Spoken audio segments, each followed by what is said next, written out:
Olá, boa noite a todos. Boa noite, meus nobres alunos. Meu nome é professor Valderson e hoje vamos iniciar uma aula sobre previsão do tempo. Vamos estudar algumas variáveis que estão relacionadas a essa previsão do tempo. Vamos estudar sobre massas de ar, vamos estudar sobre pressão atmosférica. Nós vamos também ver alguns aparelhos que são usados para aferir, essas variáveis. Nós vamos ver a aplicabilidade dessas variáveis para a sociedade, para a população. Então vamos iniciar. Inicialmente, para falarmos de previsão do tempo, para falarmos de todas essas variáveis, temos que entender a diferença entre esses dois conceitos, a diferença entre tempo e clima. Mas o que seria essa diferença? O que viria a ser essa diferença?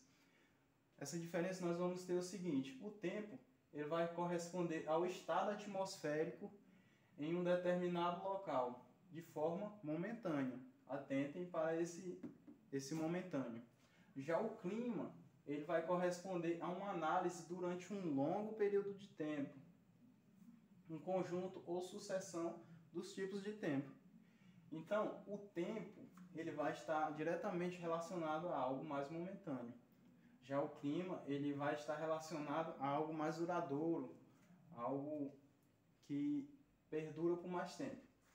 Então, o tempo ele vai estar diretamente suscetível a variações. Já o clima não. O clima é algo mais fixo.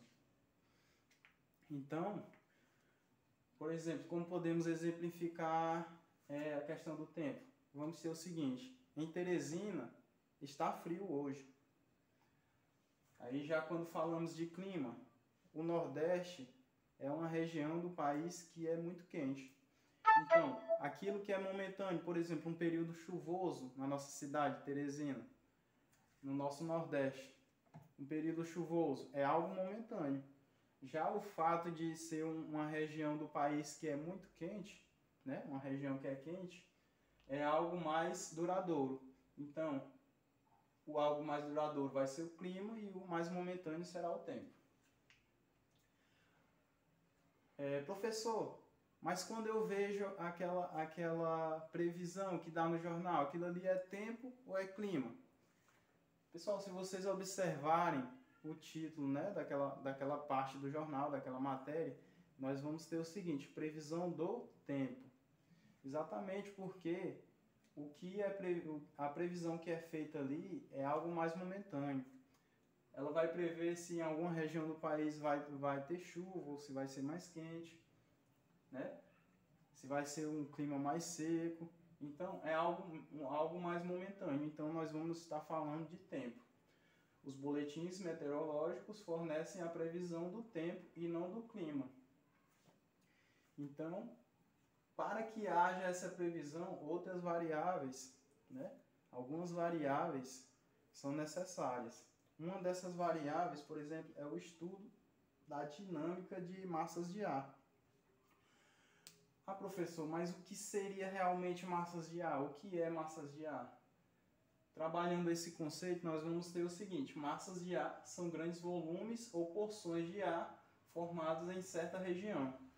Ou seja, eu vou trabalhar direitinho essa formação dessa massa de ar no próximo slide, mas já adiantando, nós vamos ter o seguinte: a massa de ar, por exemplo, é um bolsão de ar, que cria conforme a irradiação térmica recebida pelo Sol primeiramente e depois liberada pela superfície da Terra, criando bolsas de ar. E essas bolsas elas vão se movimentar por convecção térmica. Então, lembrado desse conceito lá nas aulas de física. Exatamente, a convecção térmica existente aqui é aquela mesma convecção térmica que vocês estão estudando lá nas aulas de física. A mesma situação que ocorre justamente nos ar-condicionados, na geladeira. Eu vou explicar direitinho no próximo slide para que vocês entendam direitinho. Então, essas massas de ar, como eu falei, são grandes bolsões e elas vão carregar características da região onde elas foram formadas. Ou seja, se essa massa de ar ela se formou numa região quente e úmida. Essa massa de ar, consequentemente, vai ser quente e úmida. A diferença de temperatura na superfície terrestre entre diferentes regiões é um dos principais fatores que determina a movimentação das massas de ar. Aquilo que eu falei sobre a convecção térmica, não é isso? As principais características das massas de ar estão relacionadas à temperatura, que são classificadas em quentes ou frias, e umidades, secas ou úmidas. Ou seja, a nomenclatura que vai haver dessas massas de ar, elas vão estar relacionadas à temperatura ou umidade. Vai ser uma massa de ar quente e úmida, por exemplo.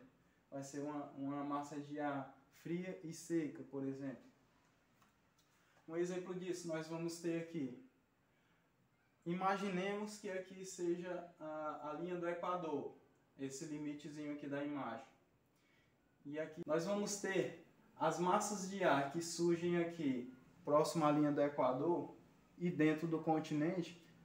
Nós vamos nomear essas massas de ar de massas equatoriais continentais, por serem formadas dentro do continente.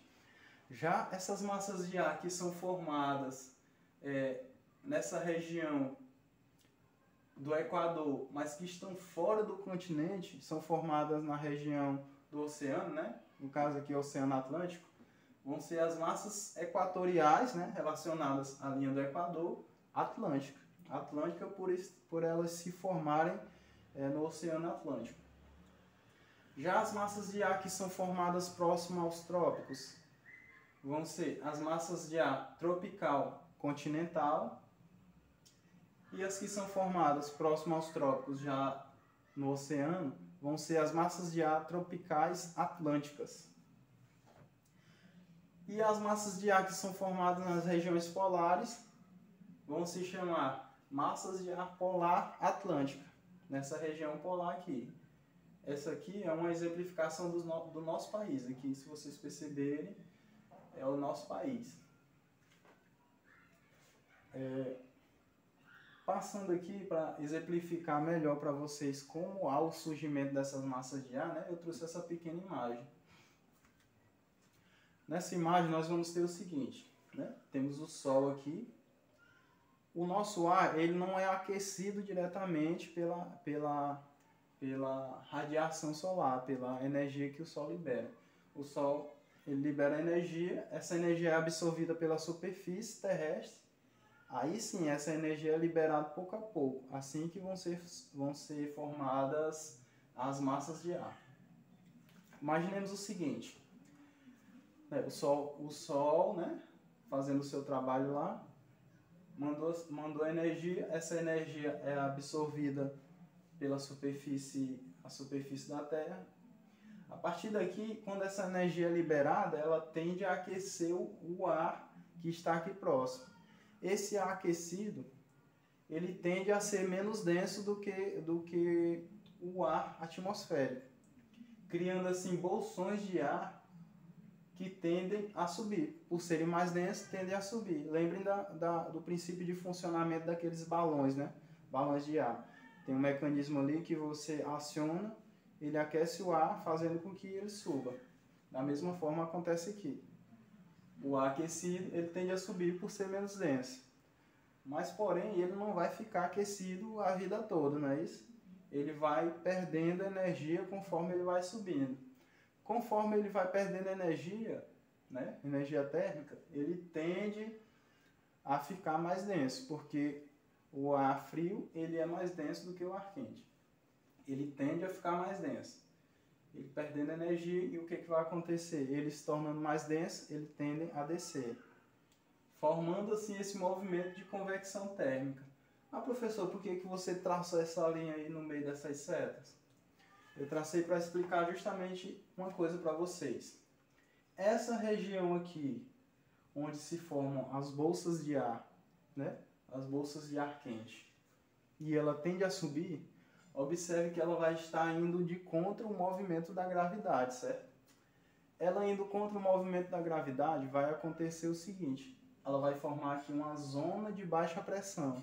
Se ela está indo contra o movimento da gravidade, vai formar uma baixa pressão. Então, essa região aqui, né, à direita, ela vai ser uma zona de baixa pressão, porque tende a subir. Já a região aqui, a região esquerda, como ela tende a descer, ela vai estar a favor do movimento de gravidade, vai acontecer de ser uma zona de alta pressão. E as massas de ar, elas vão se movimentar das zonas de alta pressão para as zonas de baixa pressão, conforme está descrito nessas setas aqui, ó. Então, esse é o movimento de convecção térmica. Já passando para uma outra variável, nós vamos ter o que? As frentes frias e frentes quentes. Sempre que duas massas de ar se encontram, ela forma uma frente. A frente fria ocasiona nevoeiro, chuva e queda da temperatura. Ora, mas quando é que ocorre a frente fria? A frente fria ela vai ocorrer, como exemplificado aqui nessa imagem, quando uma massa de ar fria encontra e se sobressai sobre uma massa de ar quente, ou seja, ela encontra e empurra a massa de ar quente.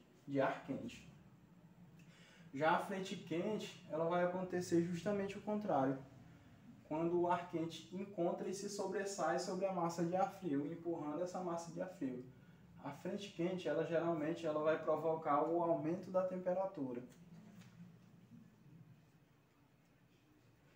Uma outra variável que iremos estudar é a pressão atmosférica.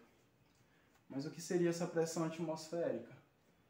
Nós vamos ter o seguinte: a pressão atmosférica ela é a pressão exercida pelo ar sobre a superfície da Terra. Ela está relacionada com a altitude. Percebam na imagem aqui, ó, por exemplo, que temos aqui uma menor massa de ar sobre essa cidade, né, que está numa maior altitude, e uma maior massa de ar sobre essa outra, que está numa menor altitude. Consequentemente, em maiores altitudes, existe uma menor quantidade de ar sobre o corpo. E, portanto, menor é a pressão atmosférica. É aquela coisa, como existe uma menor coluna de ar sobre a cidade que está em maior altitude, a pressão atmosférica será menor. Já aqui na cidade que tem uma menor altitude, percebam quanto é maior a coluna de ar existente aqui. Então, a pressão atmosférica aqui será maior. Certo? Entenderam a diferença? Certo. Já entrando diretamente no assunto de previsão do tempo, nós vamos ter o seguinte: nós vamos ter a ciência, né, que estuda essa previsão do tempo, que faz, né, na verdade, essa previsão do tempo. Prever fenômenos atmosféricos como o comportamento, a movimentação das massas de ar, por exemplo, é possível graças à meteorologia. A meteorologia é a ciência que estuda justamente esses fenômenos atmosféricos para prever esses fenômenos. Os meteorologistas fazem as previsões com base nas informações captadas por estações e satélites meteorológicos e uma série de instrumentos. Nós vamos ter a imagem aqui que vai exemplificar como se dá mais ou menos essa captação de dados para termos essa previsão do tempo. Vamos ter aqui, por exemplo, um satélite, um avião, né? Um navio, um balão, né? Que são chamados balões sondas, outro navio, e vamos ter também aqui outro satélite, vamos ter as antenas, né, que vão fazer um raio-x do tempo naquele momento, naquela região, né, e também as estações. Todas essas informações elas vão ser compiladas e mandadas para um sistema de telecomunicação global, ou seja, uma central onde computadores né, vão fazer a leitura de todos esses dados e trazer uma previsão do tempo. Ou seja, o meteorologista vai lá, faz a análise de todos esses dados, né, que é compilado pelo computador, e assim teremos a previsão do tempo. E todos esses materiais, né, esses aparelhos que são usados, possuem alguns equipamentos para fazer a meção justamente dessas variáveis, de algumas dessas variáveis que eu exemplifiquei anteriormente. Eu trouxe aqui alguns desses aparelhos para que tenhamos o conhecimento básico sobre eles. Instrumentos utilizados em estações meteorológicas. O primeiro deles que eu trouxe para vocês foi o anemômetro. Ele é usado para medir a velocidade dos ventos. Então, o anemômetro é esse aparelho aqui. Eu trouxe essa imagem, né? Pessoal, eu tentei trazer o máximo possível os aparelhos que já são mais atuais. A gente vê nos livros, né? Aqueles aparelhos antigos, muito antigos, que eu acredito que as estações meteorológicas hoje, elas com certeza passaram por uma modernização. Então eu tentei trazer algo mais dentro da nossa realidade.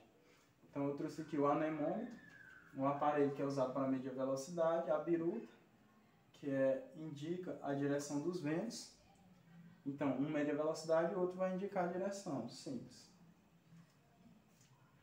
Trouxe aqui o barômetro, que ele é usado para medir a pressão atmosférica, né? Aquilo que a gente estudou, sabemos o que é pressão atmosférica agora.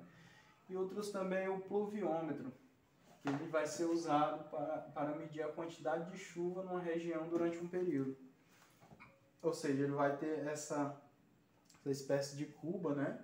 Que vai captar a precipitação, ou seja, os pingos de chuva, e esse aparelho vai medir a quantidades em ml, né?